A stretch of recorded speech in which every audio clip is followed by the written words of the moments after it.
Olá, meus queridos e amados irmãos.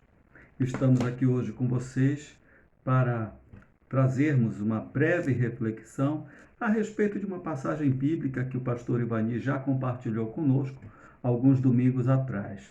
É sobre a Torre de Babel.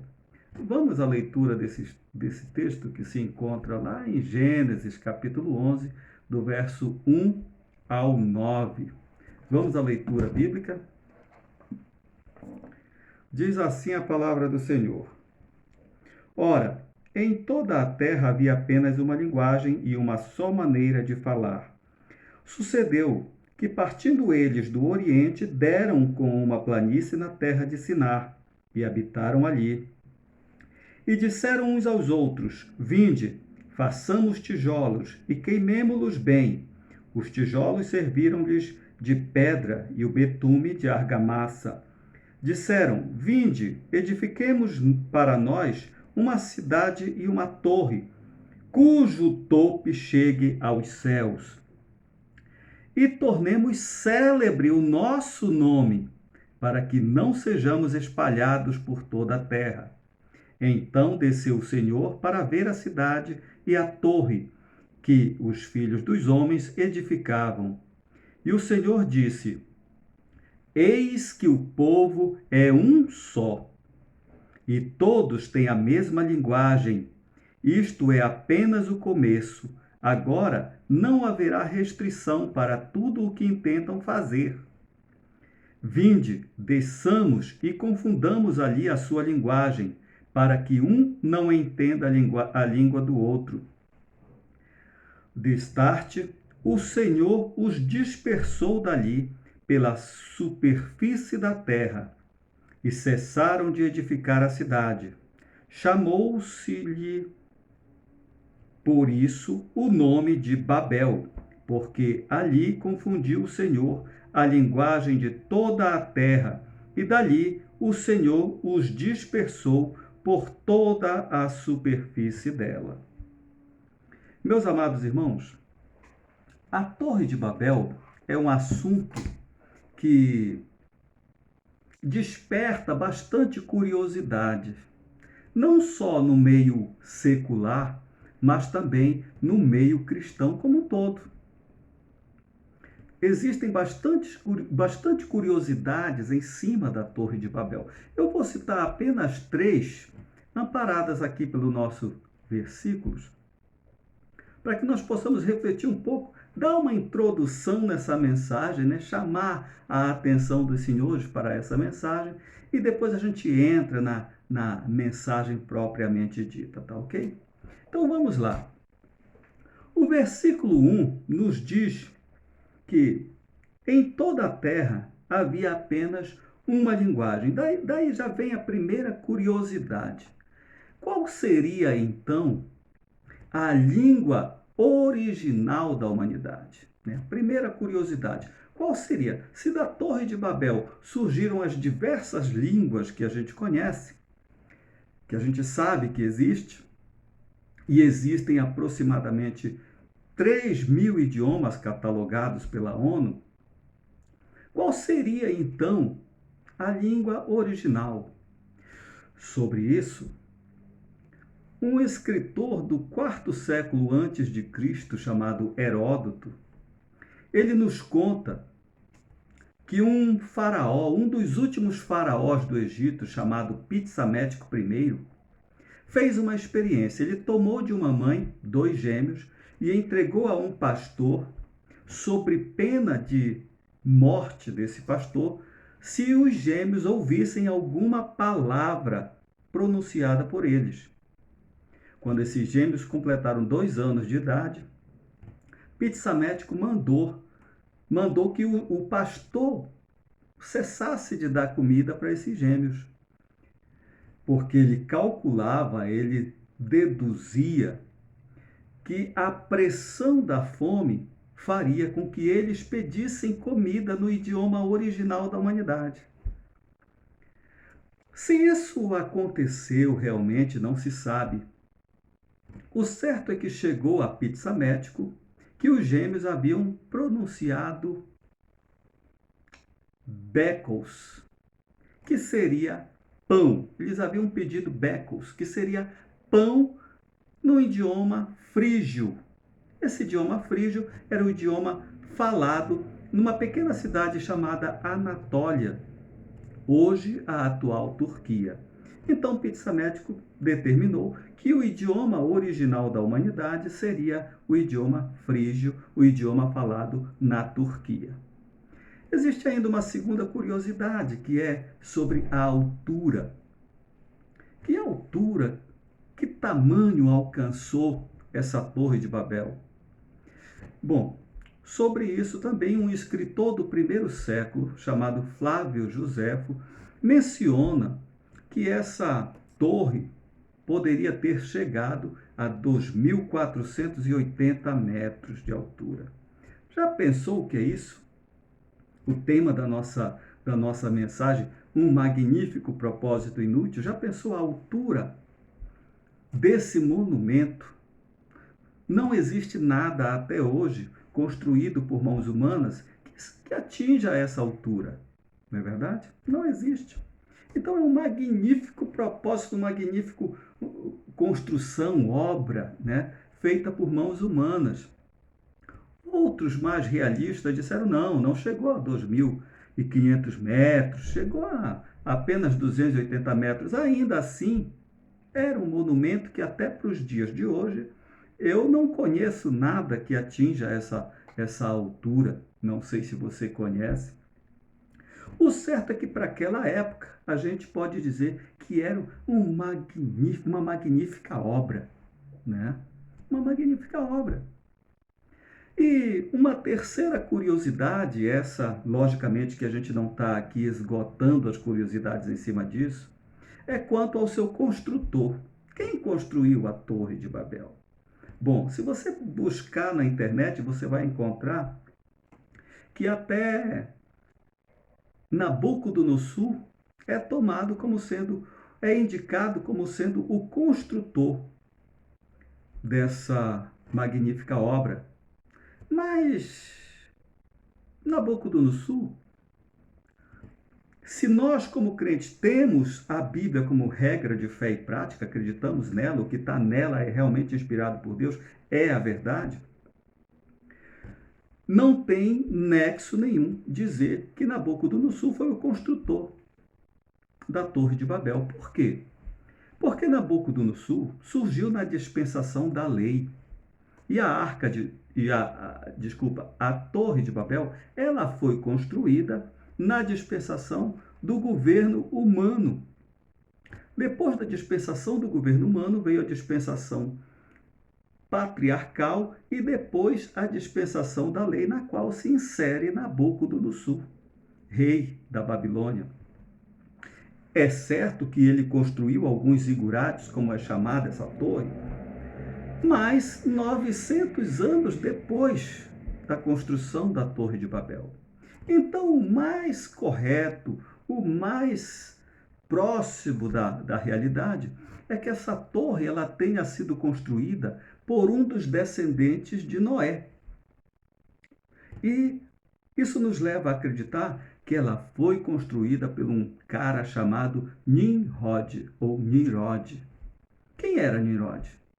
A Bíblia fala pouco sobre Nimrod, mas ele era filho de Cux e Cux filho de Cã, que era filho legítimo de Noé. Portanto, Nimrod era bisneto de Noé.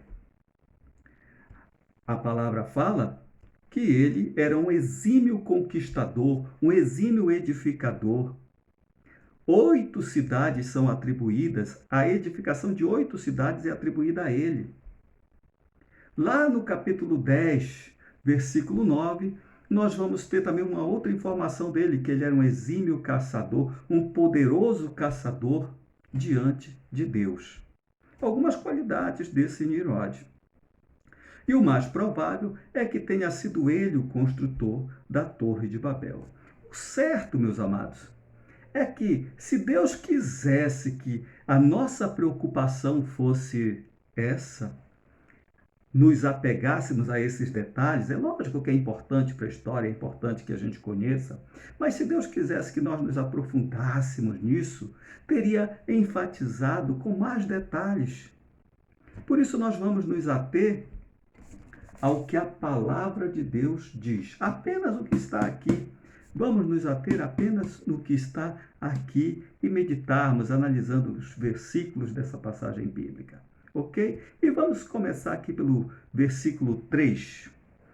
O que temos aqui de importante no versículo 3? E disseram uns aos outros: vinde, façamos. Preste atenção, vinde e façamos. O versículo 4 diz: disseram, vinde, edifiquemos. Esses dois versículos nos levam a identificar que eles tinham conhecimento. Edifiquemos, façamos tijolos, edifiquemos, né? Eles tinham conhecimento do que eles faziam, do que eles estavam intentando fazer. Eles tinham conhecimento, eles tinham a técnica, eles tinham a logística, como é para levar lá para cima. Esses tijolos, essa argamassa já estava alto. Logística, eles tinham a logística, eles tinham a engenharia. Como é que construíram uma coisa tão alta desse jeito, né? Se sobrepondo a todos os problemas daquela época. E eles tinham um ingrediente principal, talvez o mais importante de todos esses que eu citei, que era a comunicação. Eles tinham a comunicação. Vejam os pontos positivos que esse povo tinha. Eles falavam uma só linguagem. Tudo que se dispunham a fazer era em equipe. Vejam, observem os dois versículos que nós estamos analisando. Vinde, façamos, vinde, edifiquemos. Era tudo em trabalho de equipe. Eles se juntavam, embora talvez tivessem ali algumas divergências de ideias, eles sincronizavam isso por um objetivo comum, para atingir um objetivo comum, que era a construção dessa torre. Isso também nos leva a uma outra coisa muito importante, essa comunicação, além do trabalho em equipe, nos leva a um outro ponto muito positivo, que era a união. Independente dessa divergência de ideias, eles tinham uma união. Eu vou abdicar do meu eu, o que eu pretendia fazer, poxa, tem gente querendo fazer de outra forma, então todos obedecendo ao líder, que era quem? Nimrod. Suponhamos que tenha sido ele, né? Então, vejam que eles trabalhavam se comunicando, eles trabalhavam em equipe, eles trabalhavam em união, embora com ideias divergentes, porque não é possível que no meio de toda aquela gente não tivesse um que pensasse diferente. Mas por um propósito comum, por um único propósito, ele abdicou do seu eu e foi e se juntou para cumprir o propósito único daquele povo, que era a construção da torre. Como exemplo, meus amados, eu lembro de uma feijoada organizada pela igreja que eu tive a oportunidade de vender alguns convites para alguns amigos, né? Doar outros, vendi alguns e eles foram buscar na igreja. E depois eles me contaram, Malcher, que organização, olha, era um no portão recebendo e cumprimentando a gente, no segundo portão tinha outro pegando os tiques, lá dentro já tinha um organizando o rodeio ali dos carros, pegava o nosso tique, levava, antes da gente completar a volta, o pedido já estava nas nossas mãos. Que organização, Malcher, olha, muito bom. Sabe o que é isso, meus amados? Isso é o trabalho em equipe. Isso é um trabalho de comunicação, um trabalho de união. Com certeza alguém ali teve algumas ideias diferentes, mas em prol do todo ele abdicou dessa ideia dele, ou quem sabe até contribuiu né, essa ideia tenha contribuído para o bem maior. Mas o certo é que quem estava de fora viu que tudo aconteceu redondinho. Porque existia ali uma comunicação, existia um trabalho em equipe, uma união. Veja que coisa importante, né? Vejam o que Deus foi capaz de dizer a respeito dessa união desse povo. Observe o que Deus foi capaz de dizer quando ele viu que o povo falava uma linguagem só. Versículo 6 diz assim: E o Senhor disse: Eis que o povo é um só e todos têm a mesma linguagem. Isto é apenas o começo. Agora não haverá restrição para tudo que intentam fazer. Já imaginou o que é isso? Deus dizer que não haveria restrição para tudo que eles intentassem fazer. Por quê? Porque eles falavam uma só linguagem. Eles tinham uma só fala, eles trabalhavam em equipe, eles tinham uma união, embora com divergência de ideias. Eles trabalhavam em equipe, eles eram único, eles se juntaram para fazer isso. Veja, meus amados, agora, aquele povo, com tantas coisas positivas que eles tinham, né? com, tanta, com tantos pontos, vamos dizer assim, com tantos pontos positivos, o que podia estar errado com o povo daquele? O que podia dar errado? O que Deus podia ver de errado com um povo com tantas qualidades? Aquele povo tinha o conhecimento, tinha a técnica, tinha a logística, eles tinham a engenharia, a comunicação e o mais importante de todos os ingredientes, eles tinham a união. O que poderia estar errado com o povo daquele? Aí, a chave de toda essa passagem. O que eles tinham de errado era a motivação. A motivação deles estava errada. O versículo 4 diz assim: Disseram: Vinde, edifiquemos para nós uma cidade e uma torre, cujo topo chegue até aos céus, e tornemos célebre o nosso nome, para que não sejamos espalhados por toda a terra. Veja a motivação deles. Qual era a motivação deles? Não se espalharem por toda a terra. Quando a ordem de Deus era que eles se espalhassem por toda a terra. Motivação contrária à vontade de Deus, contrária ao propósito de Deus. O propósito deles estava totalmente contrário ao propósito de Deus.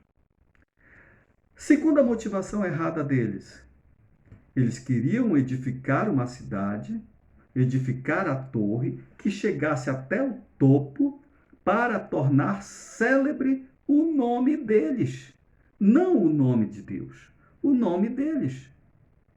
Duas motivações erradas. Não queriam se espalhar quando a ordem de Deus era para se espalhar.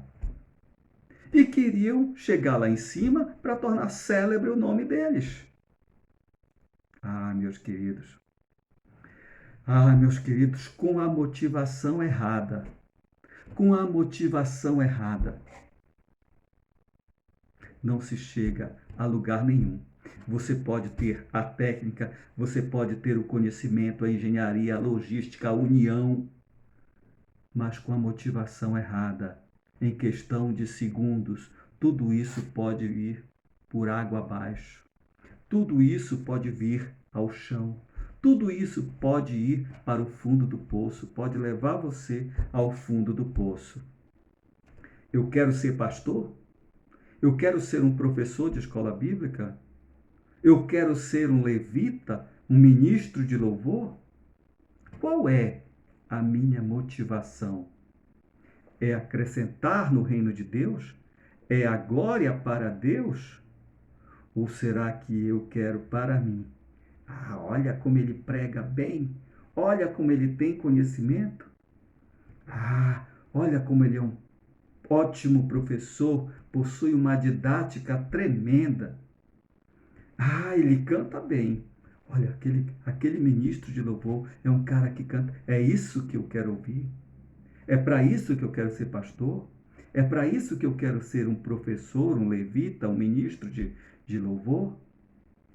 Olha que eu estou com a motivação errada. Se eu estiver pensando dessa forma, a minha motivação está errada. Eu tenho que ser tudo isso. Eu quero ser isso para acrescentar no reino de Deus. Fora isso, se a minha motivação for diferente disso, eu estou pretendendo a glória para mim e não para Deus. E isso pode me levar por água abaixo, isso pode me levar ao fundo do poço, isso pode fazer com que eu caia. Se esse for o meu pensamento, Senhor, Senhor, converge a minha motivação. Converge a minha motivação para o crescimento do teu reino. Agora, olhando para um outro ângulo, nós vimos que o propósito deles, a construção deles era algo magnífico.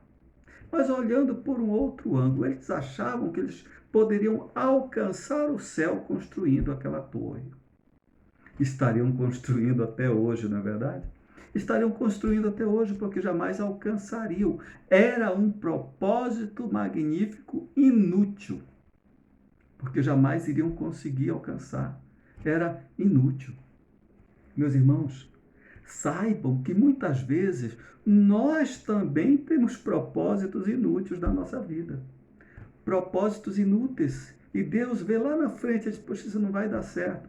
Deixa eu cortar o mal pela raiz aqui. Deixa eu parar essa obra magnífica, inútil. Deixa eu parar. E às vezes a gente, na verdade, a gente não entende, né? Não entende o que Deus está fazendo. A gente quer aquilo, quer. E tenta, fica tentando. E Deus diz, meu filho amado, isso é inútil. Você está trabalhando numa magnífica obra inútil. Para com isso. Deus faz isso conosco. Nos impede de trabalharmos em vão. Meus queridos, Nimrod foi um homem habilidoso, um conquistador, né?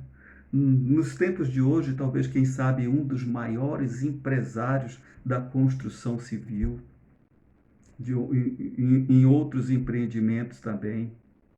Mas ele cometeu alguns erros, né? Primeiro, contrariou o propósito de Deus. Contrariou os desígnios de Deus, que era para se espalhar pela terra. Ele quis juntar todo mundo num lugar só.